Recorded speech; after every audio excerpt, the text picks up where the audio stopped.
this is an iHeart podcast. Guaranteed human. Support for the show comes from Public, the investing platform for those who take it seriously. On Public, you can build a multi-asset portfolio of stocks, bonds, options, crypto, and now generated assets, which allow you to turn any idea into an investable index with AI. It all starts with your prompt. From renewable energy companies with high free cash flow to semiconductor suppliers growing revenue over 20% year over year, you can literally type any prompt and put the AI to work. It screens thousands of stocks, builds a one-of-a-kind index, and lets you backtest it against the S&P 500. Then you can invest in a few clicks. Generated assets are like ETFs with infinite possibilities, completely customizable and based on your thesis, not someone else's. Go to public.com/podcast and earn an uncapped 1% bonus when you transfer your portfolio. That's public.com/podcast. Paid for by Public Investing. Brokerage services by Open to the Public Investing Inc. Member FINRA and SIPC. Advisory services by Public Advisors LLC, SEC registered advisor. Generated assets is an interactive analysis tool. Output is for informational purposes only and is not an investment recommendation or advice. Complete disclosures available at public.com/disclosures. There's a difference between liking a house and actually getting it. Redfin is built to make up that difference and close the gap between finding and owning the home for you. Redfin agents close twice as many deals as other agents. So when you find a home you love, you're not a step behind when it comes to making an offer. That means less watching great homes disappear and more focus on the one you'll call home. Redfin helps turn saved listings into real addresses. Get started at redfin.com. Own the dream. Hey, this is U.S. Olympic gold medalist Tara Davis-Woodhull. And I'm U.S. Paralympic gold medalist Hunter Woodhull. As athletes, our lives are about having a clear path. And a team that you can absolutely trust. So when it came to getting the best mortgage, we chose PennyMac.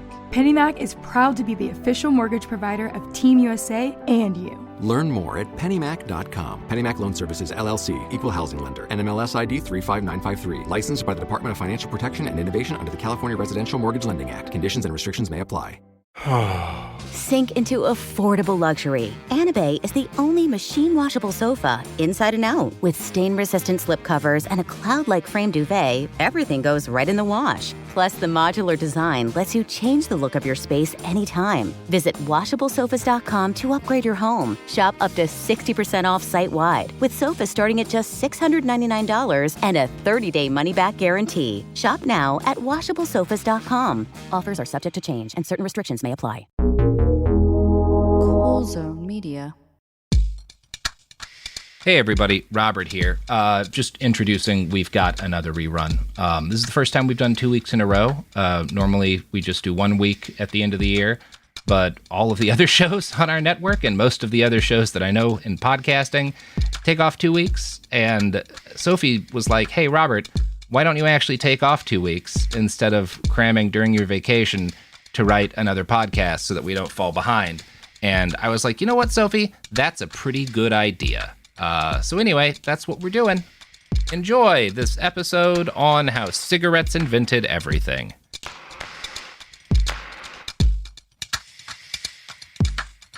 Oh, welcome once again to Behind the Bastards, the only podcast where the host regularly says that his show is cash money. I'm Robert Evans, here to talk with you about bad people. Sophie Lichterman seems very unhappy, which is not cash money of her. I just have extreme secondhand embarrassment. Well, that's too bad, Sophie, because I'm bringing it back. Bringing back the phrase. As you know, everything you do reflects on me for some godforsaken reason. I know, and you're going to get a bunch of weird DMs from people. And that is not very cash money of you, Robert. I think it's extremely cash money of me. But here to be the tie-breaking vote is James Stout. Now, James, hey. You're British, so the phrase cash money may not mean much to you. In your language, I would say it's drawings of an elderly man who's never worked a day in his life. Yeah, it is now. It is now. Yeah. Cash money has very little value when it's tied to the life expectancy of an inbred old person with sausage fingers. I thought of a bunch of different ways of describing the new bills with King Charles on them. Mm-hmm. Part of me wanted to make a reference to the weird sexts that got leaked of him and Camilla. But I made an ethical decision that even the King of England deserves to have his sects be private. I just don't need. Nobody needs. You don't need that. Okay. Just ew. But you don't want to think about him sneaking outside and what was it, like getting his pajamas dirty and having his valet clean them? Yeah, and he's got a very specific kink. He has a kink. Okay. Oh, well. Yeah. Sorry? Yeah. As well as William? Yeah. Look at it, kinky little... Is this kink murdering his first wife, allegedly? No, it's a tampon thing. He talks about it at length. Oh. Yeah. Weird twist. Yeah, okay. Right. Not expected. Yeah, we know far too much about what Charles has been sending to Noah. That's my a heartbreaking Google. Amount, I would say. Don't Google it. Look, I'm telling you the truth, but don't Google this. Okay. Hey, on my iHeart laptop. Anyway, so I just broke my promise right there, not to laugh at the King of England's sexual escapades. James, how do you feel about cigarettes?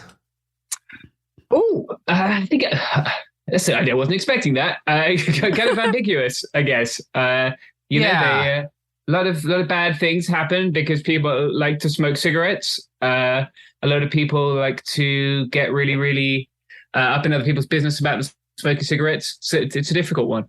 I have the same difficulty because on one hand, I'm kind of constitutionally anti-prohibition. Like, I don't think things should be illegal or illegal. I don't think the government should stop people from doing stuff just because it's bad for their health. And I also see cultural value to an extent in cigarettes. I've had some memorable. I tend to believe that every single drug, even the ones that we call bad drugs, has an ideal use case where it is a societal good for the drug to be available. And for cigarettes, that good is when someone has just tried to kill you. There's nothing like a cigarette when someone's just tried to kill or hurt you. Which is why they're so valuable outside a British nightclub. Exactly. 1 in the morning. Because you never know when a bottle's coming for your fucking temple there. You don't. Yeah. That's it. But I get it. Like, it's one of those things. There was a need for a period of time where we attacked and demonized particularly the tobacco industry because they lied to everybody about the health risks of cigarettes in a way that cost more lives maybe than all of the wars in the last century. It's kind of an unbelievable body count. That said, I think today people throw down too much against smokers, and maybe we shouldn't be quite so shitty to people who just happen to smoke cigarettes. But what I wanted to talk about this week is fucking the history of cigarettes, because as I dug into this, I was initially planning just to do an episode on big tobacco and how they hid the health harms of cigarettes. And we will do those episodes. We're going to talk about that some in these. We will do dedicated episodes on those. But as I got into the research, I was continually amazed by the extent to which cigarettes are responsible for most of like the things that we consider the modern world. Like, it's like the cigarette, in order to get people to smoke, the tobacco industry had to invent modern civilization. Yes. Yeah. And that's a fascinating story. I just want to talk about it. It's one of those, we're getting behind a bastard at this point. You know, when we're talking about the 1800s up through like the middle of the 20th century, you're not a bad person for trying to get people to smoke. Because if it's 1905, number one, cigarettes not a massive risk above like walking outside your door. It's true. Yeah. But also you just don't have good data. So yeah.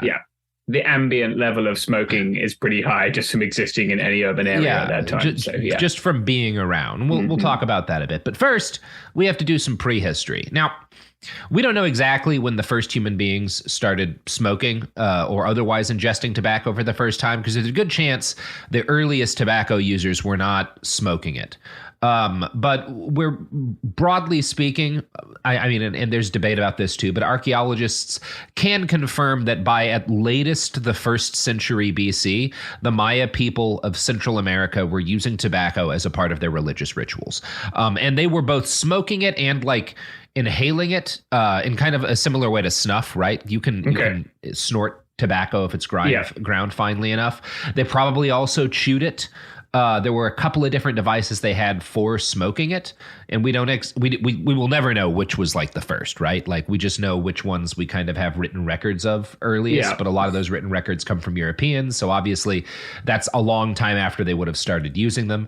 But And and again, there's even some debate as to like, well, were the Maya the first people who were cultivating tobacco? And probably the answer to that is no. But we certainly know the Maya were cultivating tobacco in the 1st century BC, and it spread from Central America to the Mississippi Valley and beyond, and was quickly adopted by neighboring peoples from like 400 to 700 AD is when you see most of this spread. Yeah. And it makes it all the way out to the fucking Caribbean. Oh, yeah. That's where Columbus runs into it at first, right? That is exactly the next thing that happens in this episode, James. Christopher Goddamn Columbus becomes the first European to encounter tobacco, which was being smoked by the natives of Hispaniola, which is modern-day Haiti and the Dominican Republic, via a weird 2-pronged nose pipe. So they would smoke it, but they would like inhale it through this pipe that like a nose snorkel kind of situation. Yeah, like it looks a little bit like a cannula. Okay. Yeah, like a nasal cannula. Interesting. I made, for my book, A Brief History of Vice, I recreated these pipes as best I could. I wound up actually using the stalk of the dried stalk of marijuana plants because it's hollow. And so I just had to kind of find Y-bends that were the right shape. That's obviously, I don't think what they would have used. I don't know what plant they would have used for it, but you do get pretty fucked up when you smoke raw Nicotina rustica through directly into your mucus membrane. Yeah, I can see that one being pretty rough on the old like sinuses as well. I would not. It's one of those things. You have to divorce kind of your thinking about tobacco in this period from modern day, because it's not, number one, most people smoking it. This is not a habitual thing for them. It's a ritual thing for them, right? Right. There are people, certainly by the time Columbus hits Hispaniola, who seem to just do it recreationally. But for the most part, most people's encounters with tobacco is probably in like a very kind of fairly strict ritual sense. And also it's pretty uncommon to have like a habit. Even the people who would be heavy smokers, I doubt are smoking more than the equivalent of a couple of cigarettes in a day. Right. In part because it's kind of hard to when you're smoking it that way. Yes. Right. Yeah. There's a lot of work that I imagine goes into producing a nose cigarette, from growing the tobacco, drying it out. And that's a lot of work. And you can't smoke just when you want to fix, because you don't have lighters, you don't have matches, right? Like fire, obviously the people who are living, in these places are a lot better at starting fires than most people in the modern world are, but it's still not nearly as easy, right? Like you're not going to just make a fire because you want like a fucking smoke in the, like, get a fire drill out, get a piece of wood out, rub it up a piece of wood, So again, smoking, even when it's not like for a religious purpose, it's probably broadly like, okay, it's meal time and we'll smoke after the meal, right? Or we'll smoke before, because we've got the fire going, or it's nighttime, we're cooling down, we've got the fire going, now we can smoke tonight. Like generally that's probably how it would have gone. When Columbus winds up, meeting these people in 1492 and watching them smoke, they actually hand him tobacco and he doesn't know what to do with it until he watches them smoke it. And he encounters a couple of different methods. He sees the nose pipes. He also sees people wrapping tobacco leaves with corn husks, which is probably the first cigarettes in history. Okay. Yeah. It's also worth noting that over in Cuba, people would wrap their tobacco in tobacco leaves. So they were, again, like hundreds and hundreds of years ago, smoking cigars in Cuba. Like that actually goes back really fucking far. Probably more than 1,000 years, people have been smoking something broadly similar to a cigar in that particular That's pretty cool. island. Yeah. It is kind of neat, right? Yeah, I enjoy it. Yeah. Yeah, there are many things that we consume. I guess, sometimes we eat fruits and vegetables and stuff, but there's not much that we consume that people consumed 1,000 years ago. And made in a pretty similar fashion, right? Like I've been to a Cuban cigar factory. Lots of them are still rolled by hand. We're going to talk about that a lot in these episodes. But yeah, they obviously, different techniques have become popular over time, and you get better at it the way you get at anything. I'm sure modern cigars are much tighter and, keep together better than cigars in 1492 did. But broadly speaking, I'm a cigar smoker. I tend to think Cuban cigars are the best. I like It's rather tragic that the cultural inheritance of that today is like guys who think that they should enjoy cigars. The entire Republican Party. Yes. Like Ben Shapiro and friends pretending to perform masculinity and then like going off to cough and be sick. Yeah, I mean it's a bummer. They are. I tend to like. I've tried to read a cigar aficionado magazine once, and it had too many made up words. They use words, and it's not like liquor. You know, number one, liquor actually does like, oh, sometimes you get a bourbon and like, oh, this almost tastes more like a coffee, or there's like this one's sweeter and it's got this like rich body. Fucking like cigars are smooth or not, but like, I don't know, I'll read them and they'll be like, oh, and when you on the retrohale, you get this like taste of orange and juniper. And I'm like, no, you fucking don't. There's no juniper in this fucking cigar. What is wrong with you people? Go to hell. Just one of the negative impacts of tobacco consumption. It's unreal. The most pretentious thing that you can do is be a cigar aficionado. Cigar guy. Yeah. Unreal. Just smoke. Just kill yourself slowly. It's fine. Anyway, that's kind of cool that Cubans have been making cigars for hundreds and hundreds of years. Now, there were, like, as I said, the way that people most often use tobacco in the Americas was in religious rites. And when I'm they're not just like smoking to get that kind of little buzz you get from tobacco. The way in which most of these indigenous groups would have used tobacco was as a psychotropic, right? Like they are like basically tripping on this stuff. Oh, wow. Okay. Tobacco can cause hallucinations in high enough doses. It's a powerful mind altering drug when you are taking like massive quantities of it. And they were. Number one, the tobacco they're smoking is different than the tobacco that we cultivate. It's a lot stronger. And the way they're doing it is different. So one of the most common ways that people would take tobacco in a ritual setting is the chief or kind of religious. There's a bunch of different terms for local sort of religious and political leaders and whatnot. Yeah. But that dude would inhale a bunch of smoke straight up raw from like a burning like hunk of tobacco, and then he would basically shotgun it into the mouths of the people participating in it. Okay. And obviously, you're getting a lot of smoke that way. Like you're going to get pretty messed up by it. And it's again, it's as silly as this is, probably not all that bad for you when you consider everything people are doing in 1000 AD or whatever, right? Like if a couple of times a year you're shotgunning some tobacco, that's not going to be what kills you. Yeah, your life expectancy isn't long enough for that to be the thing that kills you in most cases, right? Like, one of the other 1,000 things that's going to kill you that we've eliminated now is going to kill you. Yeah, and it's also worth noting that there were a number of health uses of tobacco. It was probably the first effective insect repellent. One of the most common uses of it was to just rub it all over your skin because tobacco is coated in an oil. Like that is it kills bugs. Like they don't like it. Obviously there are specific bugs that do feed on tobacco, but for the most part, it keeps insects away. So people would rub it on themselves. Or they would also bathe in the smoke before like going in and hunting in the bush and stuff in order to keep bugs off of them. It could work as a tranquilizer. It was used to help put people to sleep. One of the things that I tried for my book was mixing it with urine and garlic in order to create an emetic and like a constipation remedy, and it does work for that. I don't recommend following that up, but it does do what it says. It was also so there were a number of uses for Native Americans of tobacco that absolutely work in a medical context. There were also some that did not. For example, it was often given to people as a treatment for asthma. Tobacco does not help with asthma. I think it might do the opposite of helping. In fact, don't say. I should. That's great. But that's not a thing that went away. Like that's we're not like that historically separated from people smoking to clear their lungs, right? Exactly. And it's also a lot of the times when these indigenous people would have been taking tobacco to clear up their asthma, it might not have been smoked as often as it was like taken as a tea. And this can also be toxic. People die. One of the things like ayahuasca ceremonies are very famous in the West now. One of the things that some groups do in their ceremonies is they precede the ayahuasca with a tobacco tea. And there's a couple of cases of people dying in ayahuasca ceremonies. Now, I don't know if that's because the tea is just always dangerous or because these specific folks that were doing it were kind of like grifters and didn't know what they were doing and weren't actually doing it the traditional way. I'm not sure if that information exists properly, but this is another way people would take it as a tea, which don't take tobacco. It's actually pretty easy to kill yourself by ingesting tobacco. Please don't do that.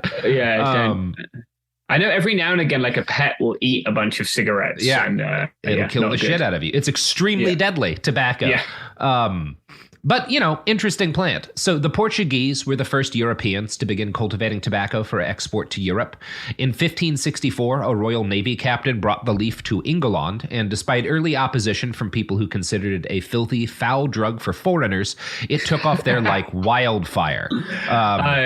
Yeah, I just love that. Like the immediate British or English response was just like to start with xenophobia and then move along from there and work out if this drug is going to become a pivotal part of all of our lives. And in Europe and the UK, the story with tobacco is similar to the story with coffee, and that a bunch of like weirdo Christians are like, this is a heathen drug, we shouldn't do it. And then some king will like pick up a cigarette or drink some coffee and be like, hell yeah, this shit's actually pretty dope. You know what? I think we're fine with tobacco. Yeah. In coffee's case, it was literally the Pope being like, oh, this stuff rules. You know what? I'm just going to baptize it. Just going to baptize coffee. Now Christians can have it. Then God changed his mind just like that. Yeah, omnipotent being, amazing stuff. It would be, I would give a lot of kudos to the Pope if he just baptized marijuana so that Catholics could sue the federal government for restricting it. Yeah, just imagining him doing fentanyl. Like, the Pope blesses fentanyl to protect the kids. Fuck, he's dropped it in the font. And God says this shit's rad. The few babies are going to have a rough one now. We dissolve some fentanyl in. Put some fentanyl in the baptismal font. No, you're going to want to give them some Narcan. They're not going to have a good time. No, that's why we call it the Narthax, because of all the Narcan. That was a church joke for you kids. Anyway, so the English start smoking tobacco.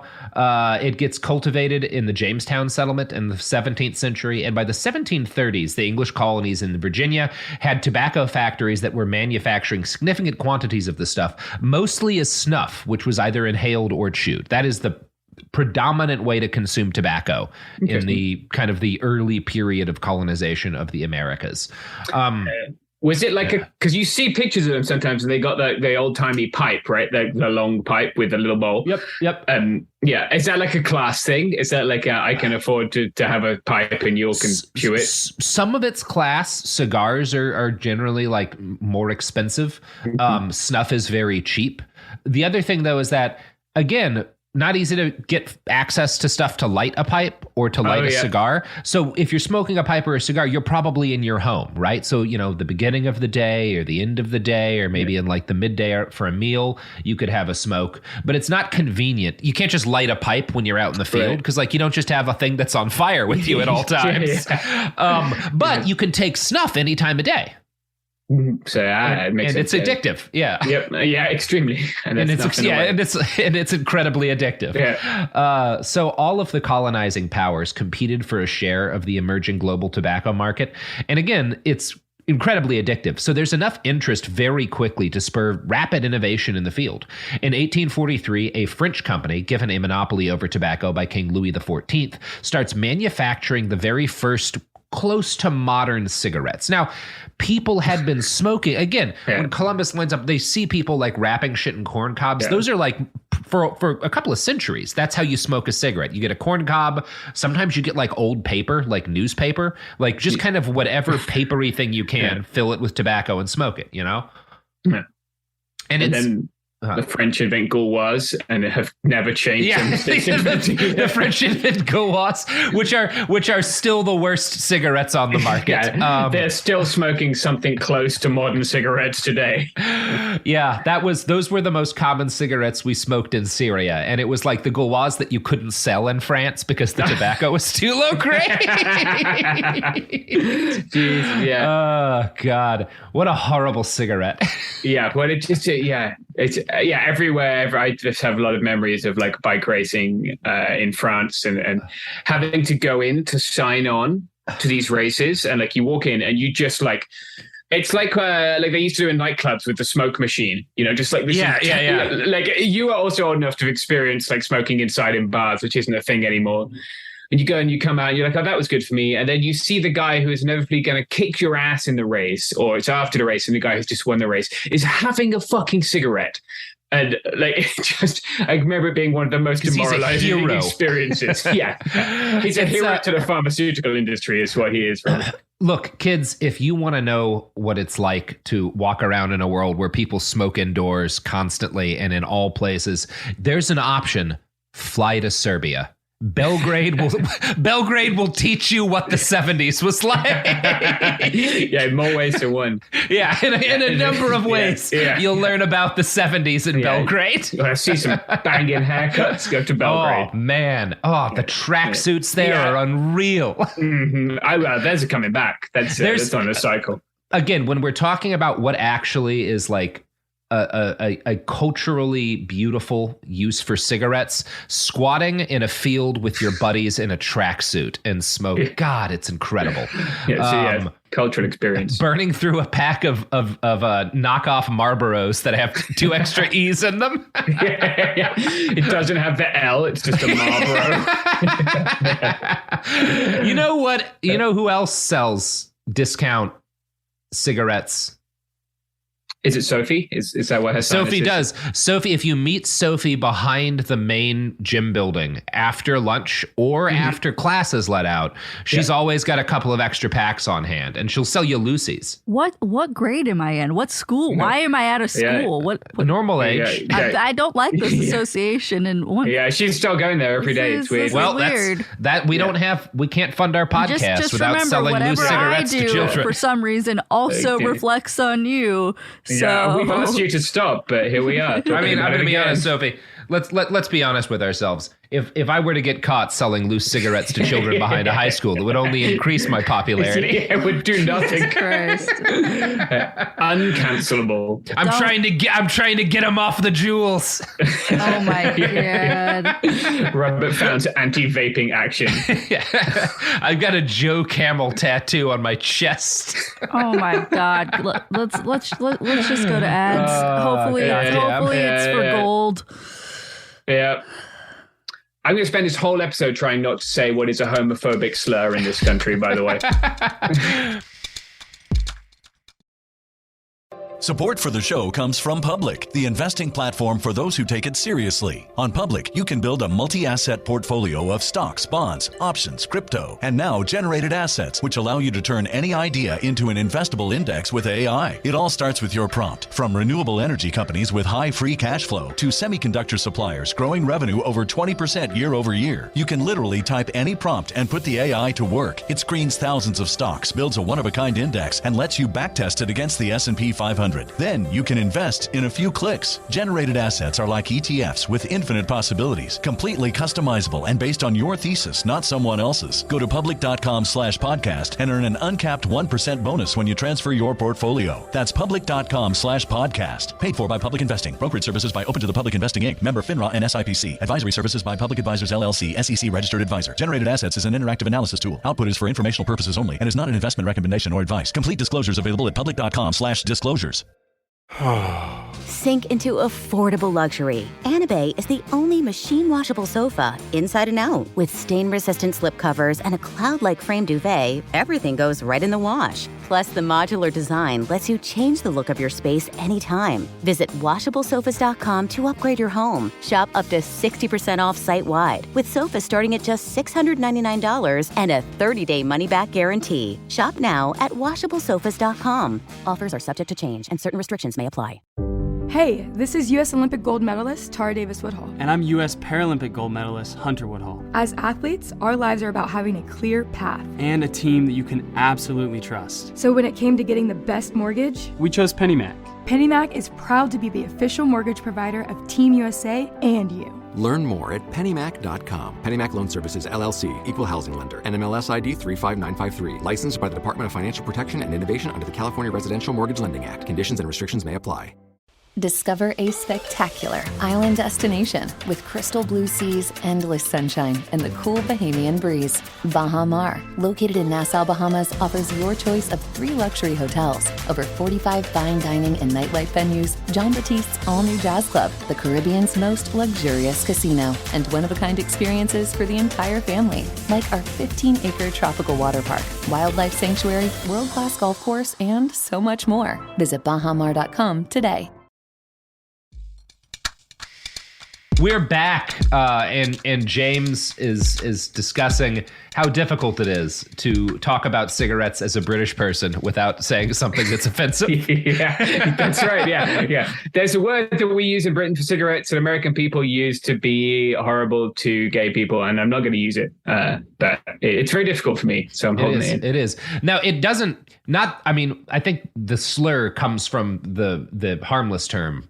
Which also, if you read J.R.R. Tolkien, you will see that word used constantly in its original meaning. And it is a little bit off-putting sometimes. But the people I grew up with, like certainly where my grandmother lived, right, in rural Devon, was very, like people still use thee, thou, thy.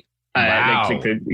That word would be used to describe like a small, it's a type of food, right? There's a food that uses that word, but also like a small bundle of hay. Or it's a bundle of sticks or whatever. Yeah. Any package of anything. Get one, you could call it your Amazon word. It's anyway, whatever. Mm-hmm. That's talking about a word language. It's amazing. So So in the 14th, or Louis the 14th gives the first French company a monopoly over tobacco production, and they start manufacturing cigarettes, which all have to be hand rolled at this point. But this is the first time that like a company is selling people cigarettes, pretty much the first time that a company is selling, like a large company is trying to make cigarettes into like a major business. Prior to this, if you bought cigarettes, most people who smoked cigarettes were like poor people, and you would have a bag of tobacco and you'd wrap it in shit, right? Or rolling papers even aren't a thing that you could just go out and get. The other way you would get it is you would go to a tobacconist who has someone roll them and you would buy them. Cigarettes were generally, because of this, the least favored method of tobacco consumption. They were seen as the thing that like homeless people smoked, because the most common way to smoke cigarettes was to like go outside of a place where people with more money had been hanging out, like a bar, and pick up the cigar butts and like then roll them into a cigarette. Really nearly came out then, man. That's the worst smoke I can imagine. Yeah. Rough. Bleak, yeah. But my God, that guy, the only person today who could smoke on the level of a smoker back then would be maybe Rudy Giuliani. You got to give him, he's one of these weirdos. So cigars, you don't inhale a cigar unless you're a specific kind of cigar smoker who believes that everyone else is wrong by not inhaling their cigars. I forget what they call themselves, but Rudy is one of them. He's an inhaler. He takes it all in, baby. I think cancer is just repudiated by him. It refuses to go anywhere near him. That's going to be bad for the cancer brand, man. Yeah. I don't want to get mixed up with Giuliani. So cigarettes start to get popular with Europeans during or right after the Crimean War, when soldiers, who returned, because the Crimean War is a lot of it's in areas kind of abutting and around Turkey. And so they encountered Turkish cigarettes, and the Turks have been smoking cigarettes and making cigarettes for a bit longer. And they decide they like them. Turkish tobacco is good, and it's milder than the stuff that they had access to. In 1856, one veteran of the war opens London's first cigarette factory, which is called Sweet Threes. He is joined a few years later by another English entrepreneur who creates the second major cigarette factory in London. And this guy's name is Philip Morris. Oh, wow. So, that's where that comes from. Yeah, there he is. Yeah. Wow. There he is, old Philip Morris. Yeah. A man with a body count that would rival fucking Hitler. So at this point, all cigarettes are still rolled by hand. Most are still sold by small retailers. But then the Civil War happens in the United States. And right after the Civil War, things start to change. And I'm going to quote now from a write-up in the Journal of Antiques. Seeing an opportunity in the emerging market for cigarettes, tobacco man F.S. Kinney began cigarette production in New York City, as well as a factory in Richmond, Virginia, turning out brands with names like Full Dress, Sweet Caporal, Kinney's Straight Cut, and Sportsman's Caporal, using similar blends. Kinney's chief competitor in the New York market was Goodwin & Company, which sold nationally advertised cigarettes with folksy-sounding brand names, such as Old Judge, Canvas Black, and Welcome. Firms became known as the Big Six of the cigarette industry by the 1870s, as they gained control of 75% of national sales. There were, of course, hundreds of smaller cigarette firms operating out of backroom shops in most major northern cities, but their distribution capabilities were usually very limited. I love old cigarette brand names. Yeah. I would smoke Old Judge. I think I'd have been an Old Judge man. Yeah. Well, yeah, there was one that was particularly great. Was one of them called Old Black? No, there's Old Judge Canvas Back and Welcome. Oh, Back. Okay. I thought it was Canvas Black, like what it would do to the old lungs. But yeah, Welcome. I think I just smoke a Welcome cigarette. A Welcome. Yeah, like you get one on your pillow when you go into a hotel room. That's the kind of vibe it has. Yeah. Reminds me of that old Bill Hicks bit when he's like, I'm love that they put the warning labels on the cigarettes. Lets me know which ones to avoid. I'm not going to buy the lung cancer cigarettes. Low birth weights, though. Give me one of them. So tobacco obviously is bad for you. It caused problems for people because it's never good for you to smoke, or especially on a regular basis, as people are increasingly doing in this period. But the harms are still minimal, and they're pretty much impossible to see on a wide basis, right? Very few people are able to smoke regularly throughout the day, for one thing. For another thing, there's not good matches. The ones that people do have matches in this period, but they're phosphorus based and they're incredibly dangerous. It's like carrying a flashbang in your pocket. I see no issue with that. I think that's amazing. Yeah, that's a good idea. Yeah, I just want to whip off a rod of phosphorus next to my shirt. Great. Is it like literally like white phosphorus? Like I mean, I don't know if it's like white phosphorus, but yeah, I mean, it's like a phosphorus, like you grind up a bunch of phosphorus and then you strike it, I think. Amazing.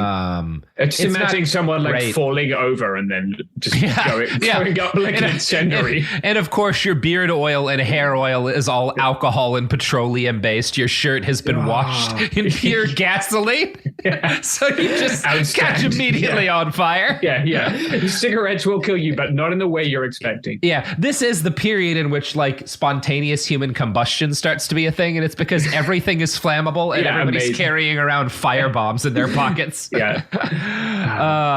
But yeah, again, as much as we joke about it, if you were to tell someone cigarettes are bad, like that's pretty obvious if you're hanging out with someone today who is a smoker, because smokers cough, right?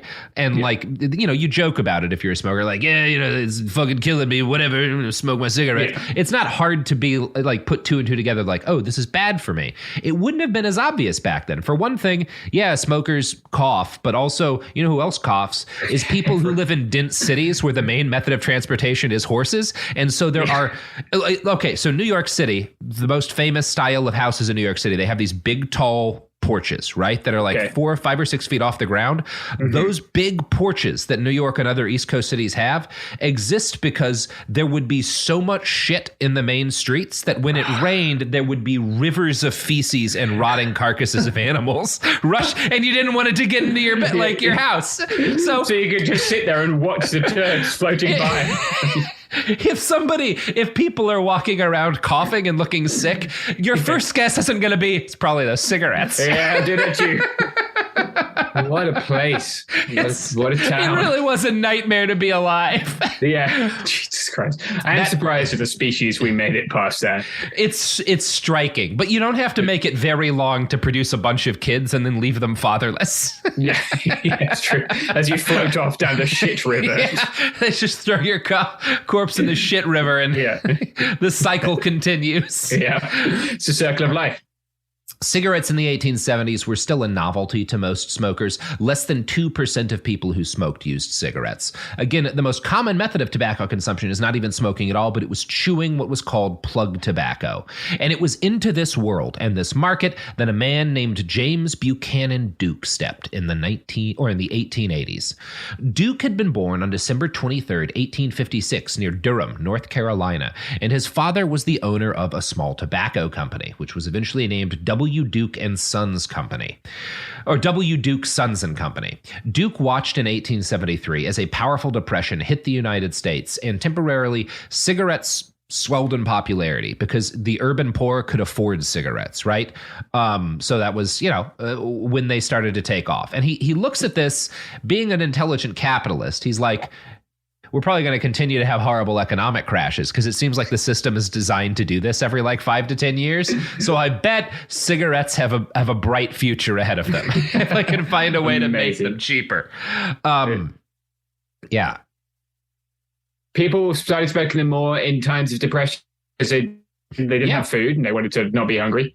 They wanted to not be hungry. It's also just like one of the few things you can afford, period, if you're poor, is a cigarette, because they're cheap. They're cheaper than food in a lot of cases. Yeah. They're certainly the cheapest method of getting tobacco. They're cheaper than drinking. It's just like, it's a little comfort that you can have if you're a fucking tramp living on the street in the 1870s, because there's not a whole lot of other things for you. But the cigarette is there. It's the working man's friend, isn't it? It is the working man. Look, again, if you're on the street in the 1870s, the health risks of a cigarette are the least of your concerns. You might get concussed by a floating turd. It's the shit river's the main problem you've got to deal with. Drowning in a river of horse shit. I'd be smoking. Whatever. I could. Of course. If they'd invented crack, I'd be on that too. You want to get out of that situation as quickly as possible. Yeah, absolutely. Yeah. So fentanyl would have been a godsend. Absolutely. So Duke, at this point in time, his brothers and his father were like locked into this vicious competition with Bull Durham Tobacco, which was run by a guy named W.T. Blackwell and was like the big tobacco producer of the day. Duke saw this as a pointless fight because they were fighting over plug tobacco. He knew that the future of the industry was not in plug tobacco. It was in producing something convenient and cheap for urban poor people. In 1882, his company had just 10 cigarette rollers on the line. And these are individual people. Cigarettes are made like cigars by just like people who know how to do it. The first thing he did was add 50 more rollers, which still put him well behind the Allen and Ginter factory up in Richmond, which employed 450 female cigarette rollers. But when a New York City cigarette factory went on strike, Duke convinced 125 of their workers to move down to Durham in 1883, offering to pay their moving expenses and giving them the highest wages in the industry. This was a good deal for these people for a while, but if you know anything about capitalists, Duke has no desire to create well-paid jobs for laborers. These people are a stopgap. He's thinking like Uber here, right? I want to corner the market and then find a way to get the human beings out of it, to replace them with machines. Now he's not. How's that working for Uber? It works a lot better for cigarettes than it does for Uber. Turns out this is actually a pretty reasonable business plan for cigarettes. Both of them will kill you. Both the self-driving cars and the cigarettes. Getting the self-driving cars will do it faster.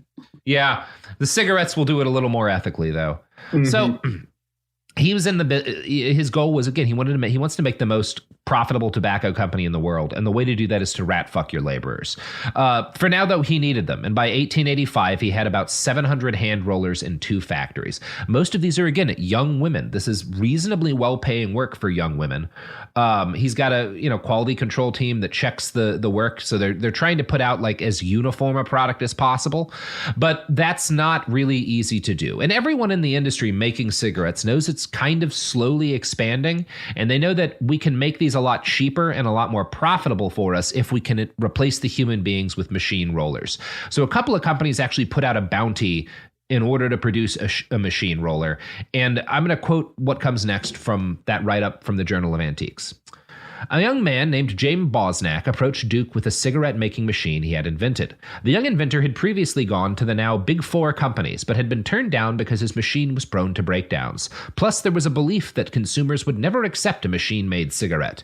Duke put top mechanics to work ironing out the bugs in the Bonsack machine, and signed a deal with the inventor. During his first year of production, using his team of imported hand rollers, Duke turned out 9.8 million cigarettes.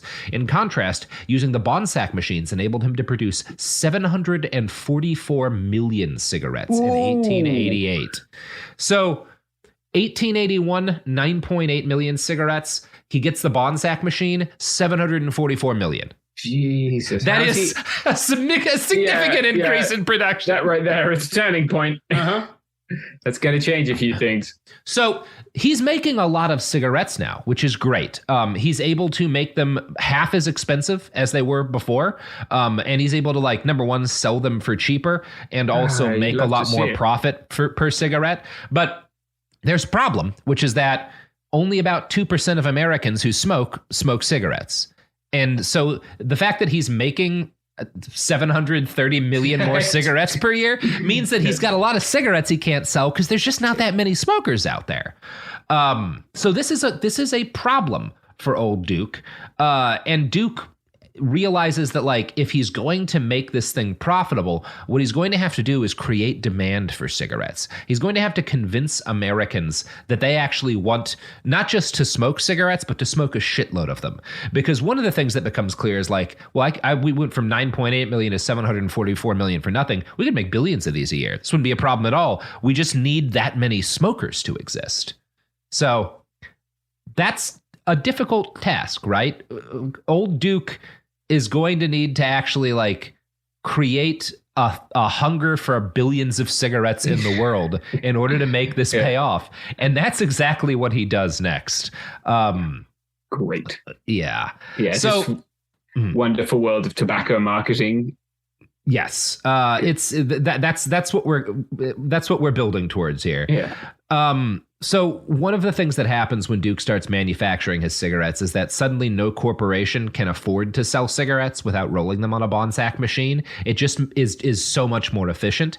Right. And because Duke had helped fix the Bonsack machines, he owns part of the patent effectively. So one of the ways he's making money is that everyone who's making cigarettes is giving money to Duke. He also, one of the things he does that's smart is, in order to kind of, everyone's worried, okay, are people not going to want to smoke cigarettes that are rolled by machine?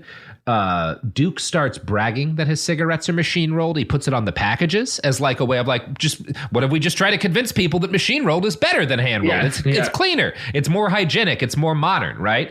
Yeah. All of which is technically true. Now, next, I want to quote from a book called The Cigarette Century by Alan Brandt. By 1884, while his competitors were still hesitating, Duke had installed 2 Bonsack machines in his Durham factory. A year later, after experimenting to improve the machine's performance, Duke signed a secret contract in which he agreed that he would produce all his cigarettes with the Bonsack machine. In return, Bonsack reduced Duke's royalties to 20 cents per thousand. Duke and Bonsack soon reached a further agreement, guaranteeing Duke a 25% discount on royalties against all other manufacturers. Also, Duke shrewdly hired one of Bonsack's disgruntled mechanics, William Thomas O'Brien, to operate his machine, assuring fewer breakdowns than his competition. By June 1886, O'Brien was meticulously maintaining 10 machines. Duke placed a heavy emphasis on efficiency and continuous production. The lessons he learned in developing the mass production of cigarettes he would soon apply more broadly to industrial organization. By becoming Bonsack's premier customer, Duke secured essential control over its technology and turned Bonsack's patent into a powerful competitive advantage. It was increasingly common for inventors to relinquish their patents to corporations. Duke understood that control of the Bonsack patent, through his secret discounted licensing agreement, was a critical lever in dominating the cigarette trade.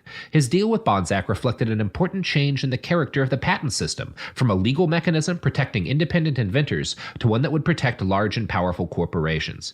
Duke what he's done here is invent the modern usage of patents by corporations for corporate advantage, right? Like everyone like every business leader who follows in any kind of industry is going to copy him in this. Yeah, man, that might be one of the things that's killed more people than cigarettes, right? Like, because a lot of medical patents and stuff works on the same fucking idea, you know? Yeah, nearly every drug is patented. And of course, he's not trying to do anything evil with it. He just wants everyone to smoke cigarettes. Perfectly, morally uncomplicated. Ironically, I just we talked about it on the episode of It Could Happen Here on Monday, but UCLA is pursuing an IP case in India about a prostate cancer drug called Xtandi, which they're trying to stop a cheaper generic production of. I'm just imagining the old handshake meme between UCLA and Duke here and giving people cancer is the thing that they're both coming together on. That's beautiful. So the Bonsack machine quickly replaced human rollers, who left the cigarette industry to roll cigars, which is the only form of tobacco that's going to prove immune to the corporate age that Duke is ushering in. Through the 1880s and 1890s, cigarette smoking increased, and the size of a pack doubled from 10 to 20, taking advantage of how easy it was to smoke now. The first proper matchbooks, invented in the early 20th century, helped spur adoption. But by 1900, still less than 2% of tobacco consumers are smoking cigarettes. Now, Duke knows that his dream of selling cigarettes to the world is not going to work if he can't convince Americans that they wanted to smoke and that they wanted to smoke as a habit. So he set out to do something no one had ever really done before, which was create a market for a product using advertising. Obviously, merchants since time immemorial had advertised their wares and attempted to set themselves apart from the competition. But what Duke is doing is new. Duke is trying to convince people they want to do something they haven't done. That's not really been a thing in capitalism up to this point.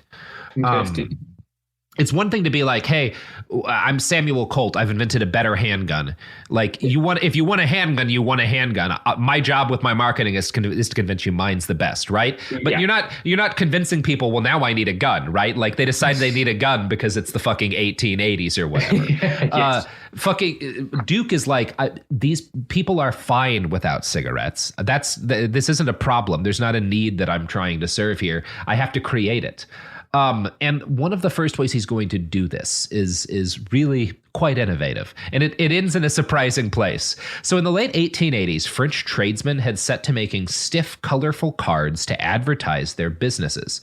These cards often featured illustrations of women, generally wearing very little clothing, or sports heroes, or like historical landmarks, to make them collectible and thus give individual people a reason to keep a business card in their possession.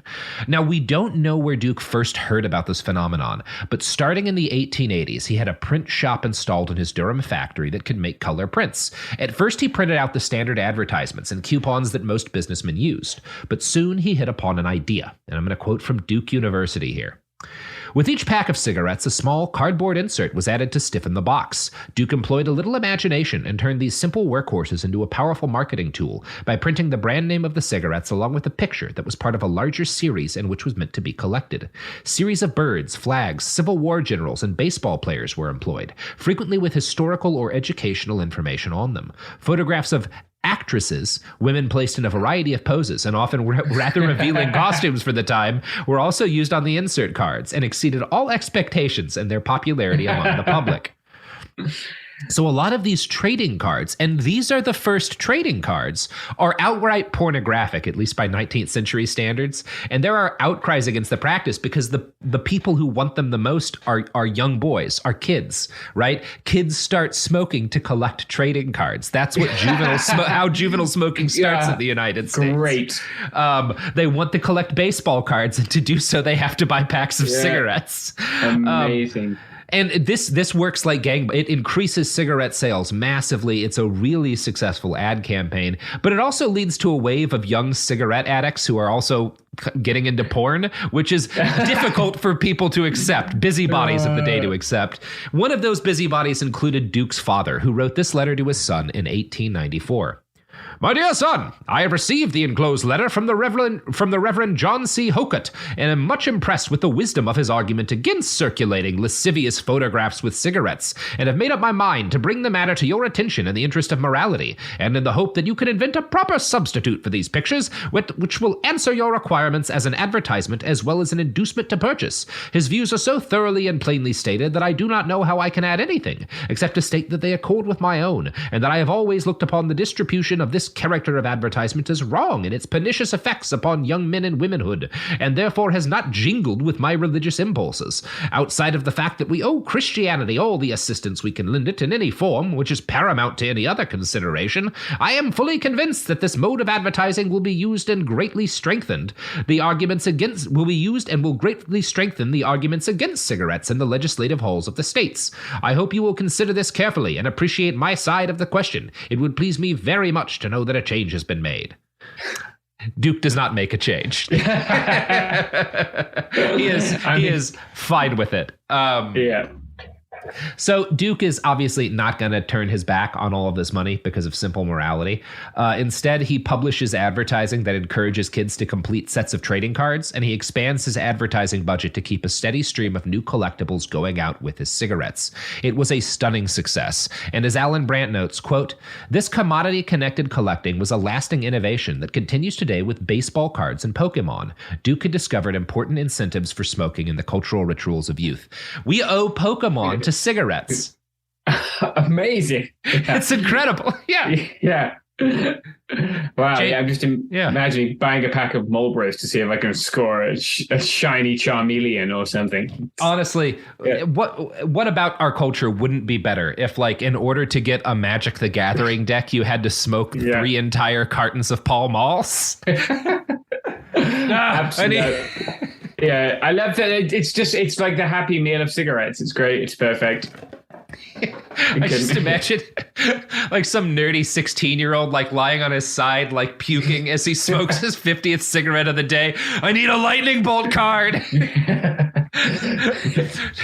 trying to evolve his Pikachu.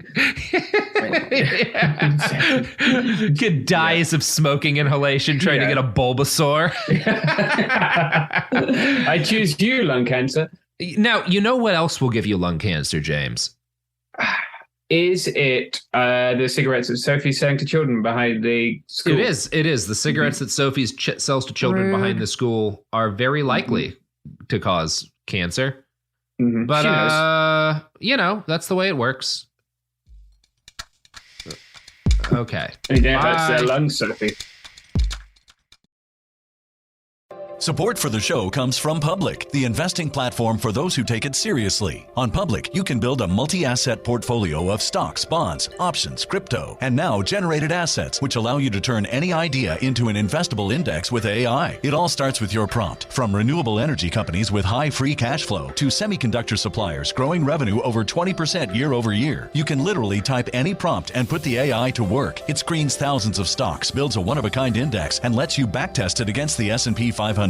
Then you can invest in a few clicks. Generated assets are like ETFs with infinite possibilities, completely customizable and based on your thesis, not someone else's. Go to public.com/podcast and earn an uncapped 1% bonus when you transfer your portfolio. That's public.com/podcast. Paid for by Public Investing. Brokerage services by Open to the Public Investing Inc. Member FINRA and SIPC. Advisory services by Public Advisors LLC, SEC registered advisor. Generated assets is an interactive analysis tool. Output is for informational purposes only and is not an investment recommendation or advice. Complete disclosures available at public.com/disclosures.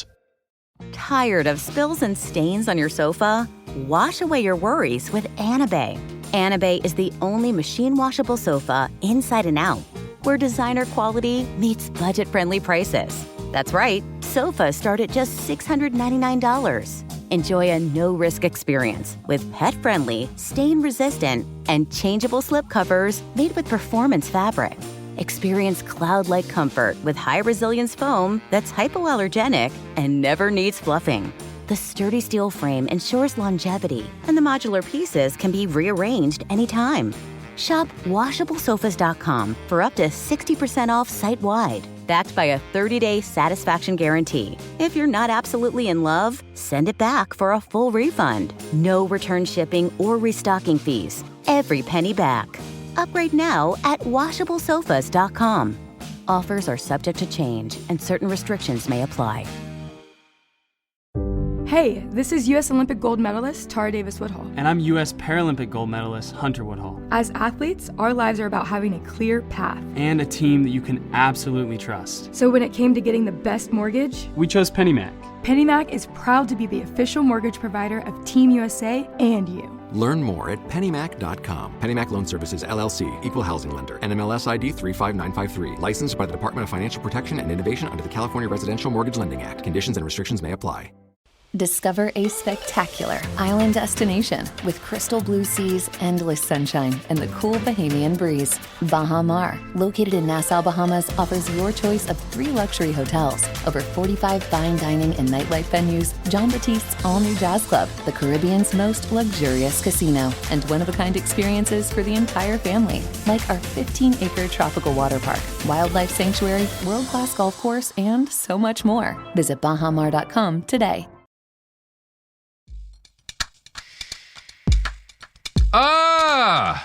God. Aren't we living well today? What a beautiful world we have in this America that I love. How are you all? Sophie?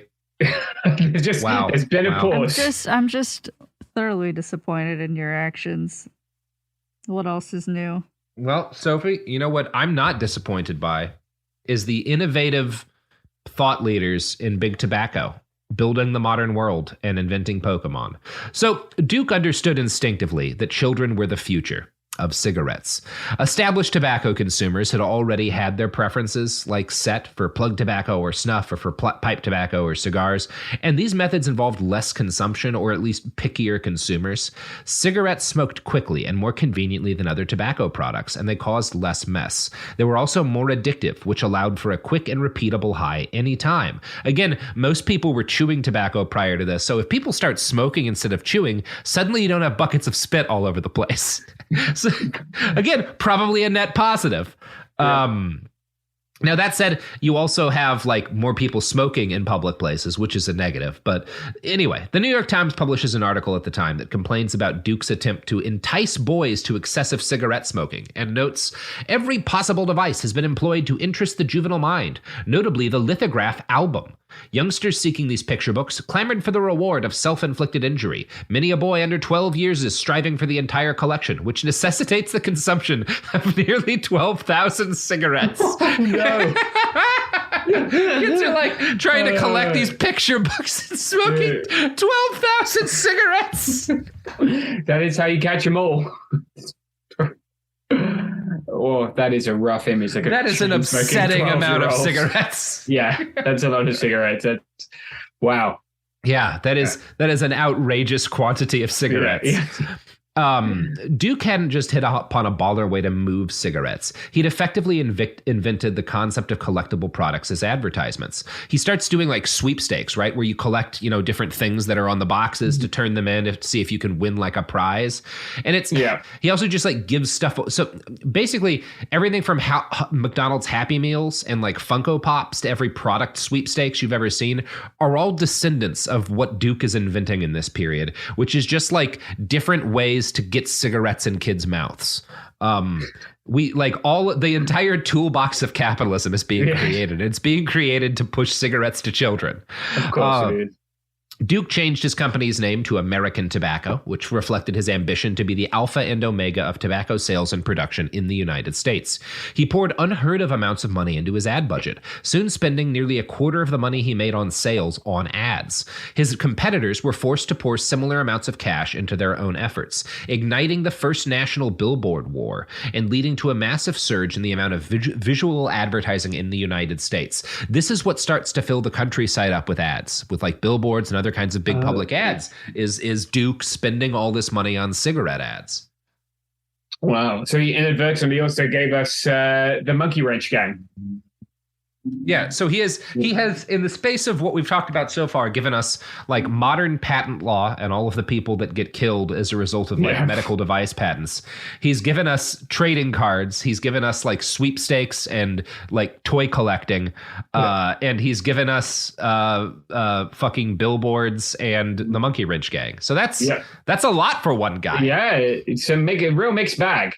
Now, one of the things that this does, he's made it impossible, very close to impossible, for new companies to get into the cigarette business. Number one, you have to be able to buy a cigarette machine to be profitable, and that costs money. Number two, you have to have a shitload of cash to make ads.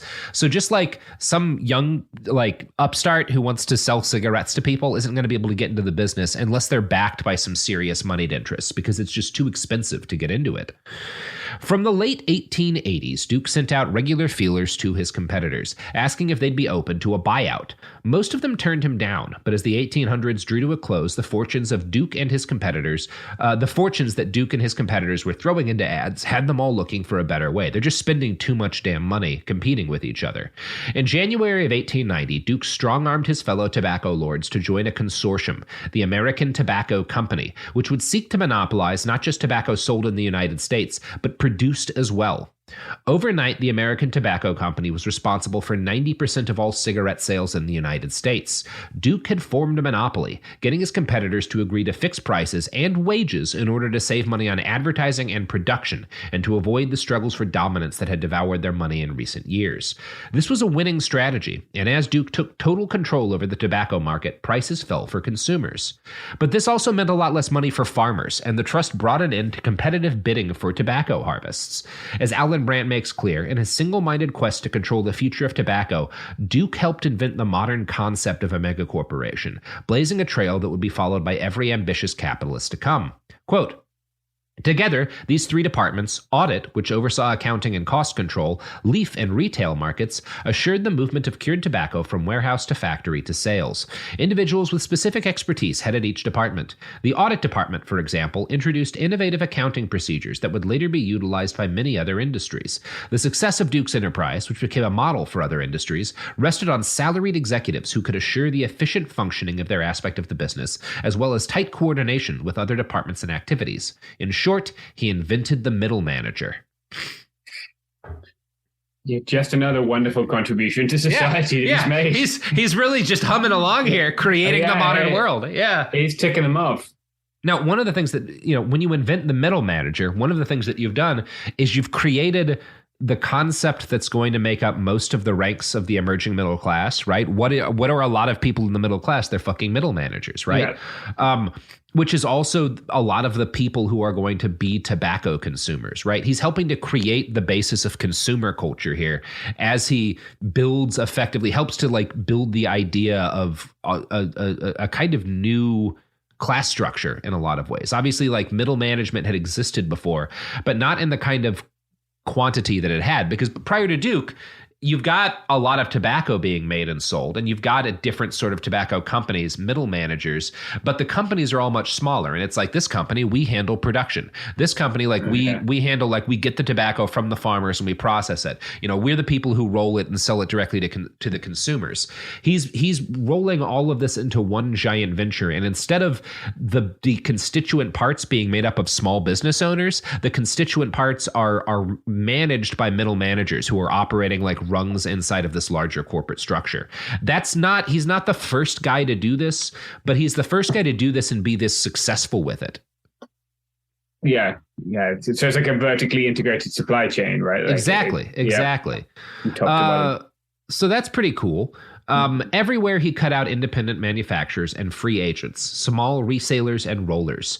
The entire tobacco market went from an artisanal industry with strong unions to a vast factory for the production of identical machine-rolled cigarettes. The only piece of the tobacco business that successfully resisted and that maintained its high level of unionization were cigars, which for whatever reason are kind of immune to modernity. Yeah, seemingly. I've just realized that this guy is like Jeff Bezos. He's the Bezos of cigarettes. Yeah, which Jeff Bezos, I'm sure, would love to be the Bezos of cigarettes, along with being the Bezos of almost everything else, if he could. It's a great thing to be the Bezos of. So kudos to cigars for being... respect. Respect to the cigar industry for fighting back against this. But obviously... Duke barely notices that he's losing out on this chunk of the business. He tells his board that, quote, the world is now our market for our product. And in 1902, he sets upon the goal of getting the world to start adopting cigarettes. He signs a deal with his largest foreign rival, the UK's Imperial Tobacco, and they form the British American Tobacco Corporation. Of course, that's what the British one's called. Yes. And they're doing a tobacco imperialism, right? They're going out with the goal of convincing people, nations who had never smoked, to smoke now. And Jordan Goodman, the author of Tobacco and History, notes, to him, every cigarette was the same. All of the globalization that we are now familiar with through McDonald's and Starbucks, all of that was preceded by Duke and the cigarette. So not only is he getting people hooked on cigarettes, he's getting them hooked on the idea of this is a product that comes under a specific brand and everyone in the world consumes the same product the same way, right? You may be, if you're a cigarette smoker in Turkey in the early 1800s and a cigarette smoker in France, a cigarette smoker in the United States, you are smoking something that was rolled down the street from you at a shop, right? And probably tobacco that was grown fairly close to you. There's a little bit of movement around that around the world, but generally speaking, you're consuming a local product because everything is pretty local. He has invented the idea that no. If you're going to be into cigarettes, you're going to smoke this specific kind of cigarette, and everyone on Earth does it the same way. Wow. Yeah, that's crazy. He's now more or less invented the global commodity, right? Yeah. This is it's one of the very first. Yeah. And probably I think the first that's like an individual consumer good, right? Because this is starting to happen with like steel and with fuel and stuff, right? But you as an individual aren't like going down to the store to pick up, some fucking petroleum or some coal generally. But you're going to go down and get a cigarette that's made by the British American company every day, whether you live in fucking Tokyo or Timbuktu. It hasn't spread quite that far yet, but this is what's going to happen, right? By 1904, cigarettes had finally cracked 5% of the American market for tobacco products. That seems small, but that means it's more than doubled in a couple of years. Duke saw them as the smart product to push, but he'd spent several years cornering the markets on plug and pipe tobacco too. So they're selling everything. It's also worth noting that like Duke is a cigar man himself. He does not understand why people like cigarettes. He does not like cigarettes. He just is betting that they're going to be a big deal, right? Perfect. So before he can kind of take this idea further, though, the United States Congress starts looking into his tobacco trust, which is, what he's made with American tobacco. He's formed a monopoly, and they decide it's in violation of the Sherman Antitrust Act, which had also been created in 1890. Now, it took the government a while to actually get to American tobacco, and by the time it starts looking into things, American tobacco controls not just 90% of the cigarette trade, but 75 to 85% of all tobacco sold in the United States. Duke had even recently started buying up companies who were producing licorice paste to make sweeter flavored cigarettes. So he's, again, a fucking trailblazer. No blazing a trail in a great direction necessarily. But maybe not in the best direction, but you can't deny the man knows what he's doing. Yeah, this is a dude who loves to make. How rich was this guy? I mean, it doesn't because if you actually translate it, it's just going to wind up being in the tens of millions, which makes it like effectively he's a billionaire in his day, right? Like for everything that matters, Yeah, he has infinity dollars. You do have to think how different would the world be if we'd just given him Twitter and he could have done an Elon Musk and solved the war in Ukraine instead of inventing new ways to give kids cancer. This new cigarette's gonna work as a boat briefly. So this puts Duke about 20 years ahead of the invention of the first menthol cigarettes. And we're not going to talk a lot about this, but I have to let you know that menthol cigarettes are invented by a man named Lloyd Spud Hughes. Great. Very funny. Very funny name. So Duke is like a generation ahead of the competition, but that's not enough to protect him from the Department of Justice, which, and this is weird, used to actually punish corporations for monopolistic behavior. This was a thing you could get in trouble for back then. Yeah. Robert coming out in support of the DOJ. I didn't expect us. Well, they don't do a good job of this, so I'm not supportive, but it is more than they try to do today. So I don't know. I'm more familiar with the not doing a good job part. Yeah. Well, so during this period, the DOJ is going after the three largest businesses in the United States for monopolistic behavior. And the three largest businesses in the United States are Standard Oil, U.S. Steel, and American Tobacco.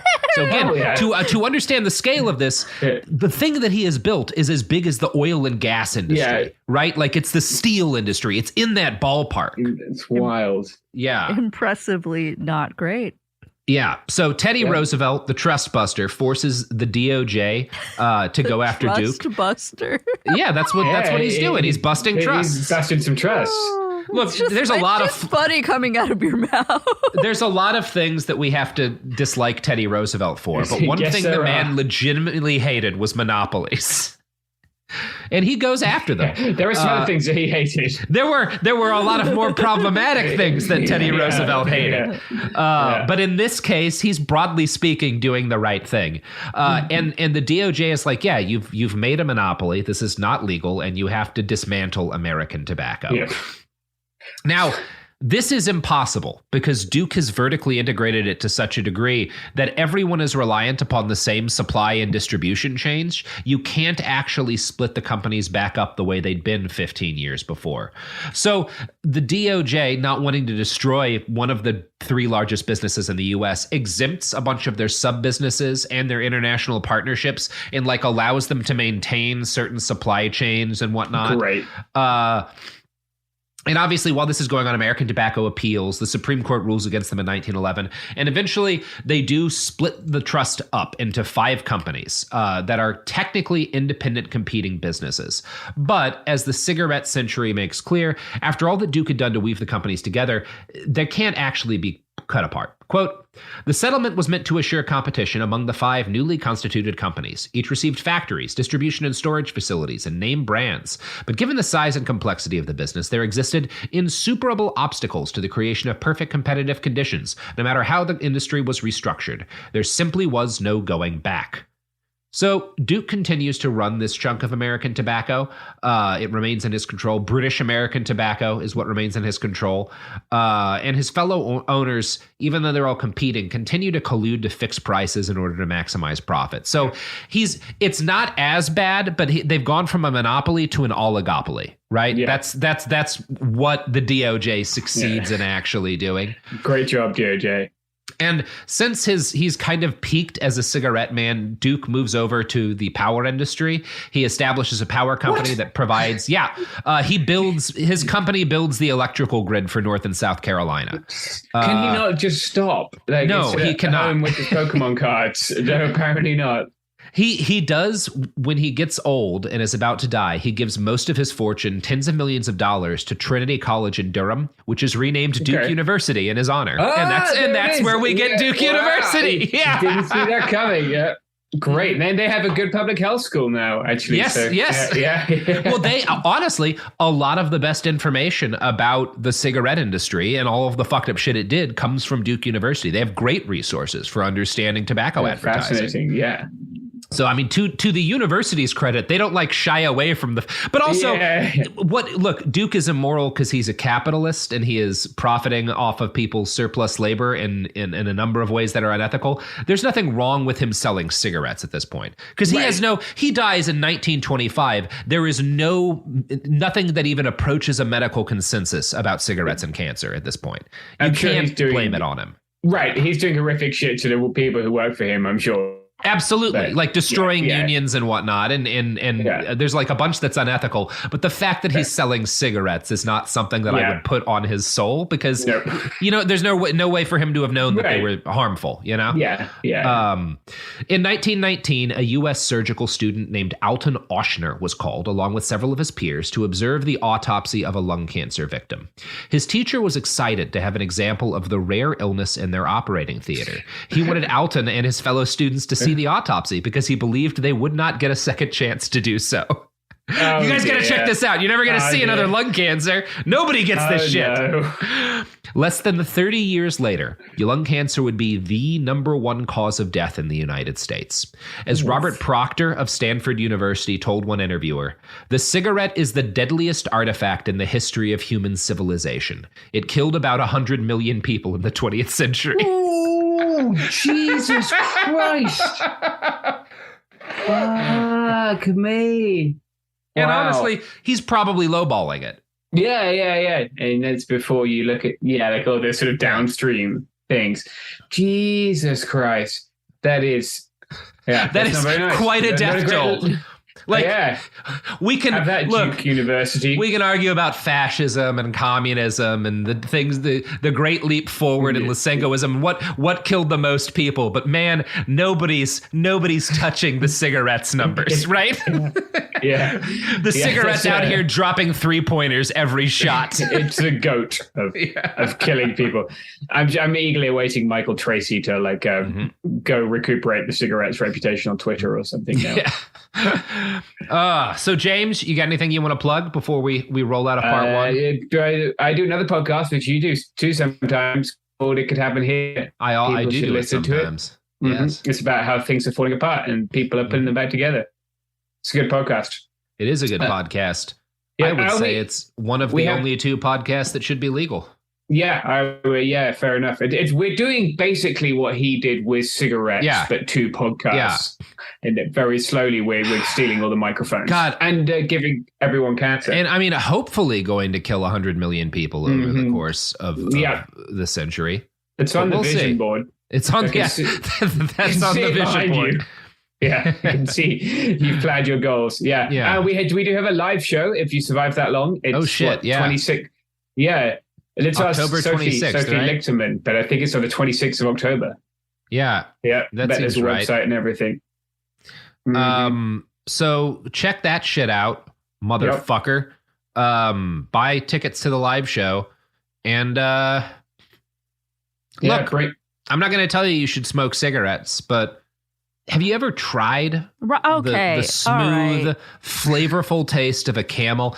It's like driving through the desert in early November, you know, when you've just got that pure, dry, cold in the 20th air. century. Just taking in a Marlboro Red. Oh, God, the flavor country. That's what people are missing today. Sophie, do you know how few Gen Zers have been to flavor country? That's their heritage, Sophie. That's their heritage. Stop it. All right. Dad, this is not cash money.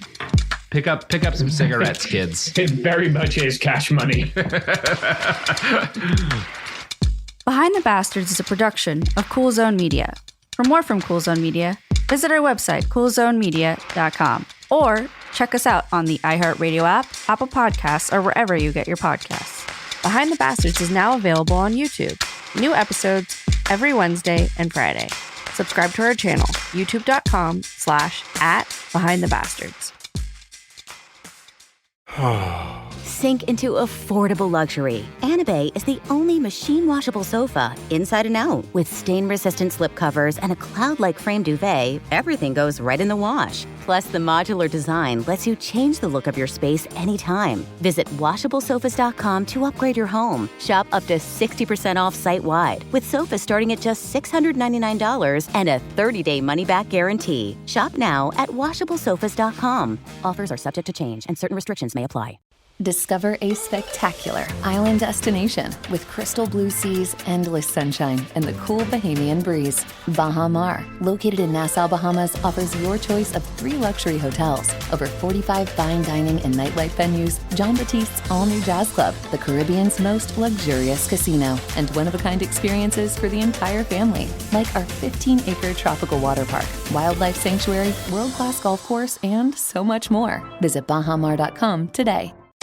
Flag football is exploding, and iFlag is leading the way.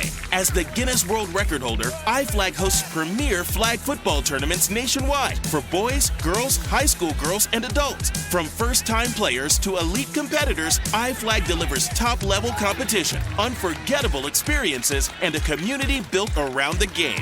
Ready to be part of it? Join the movement. Find your tournament and learn more at iflag.org. That's iflag.org.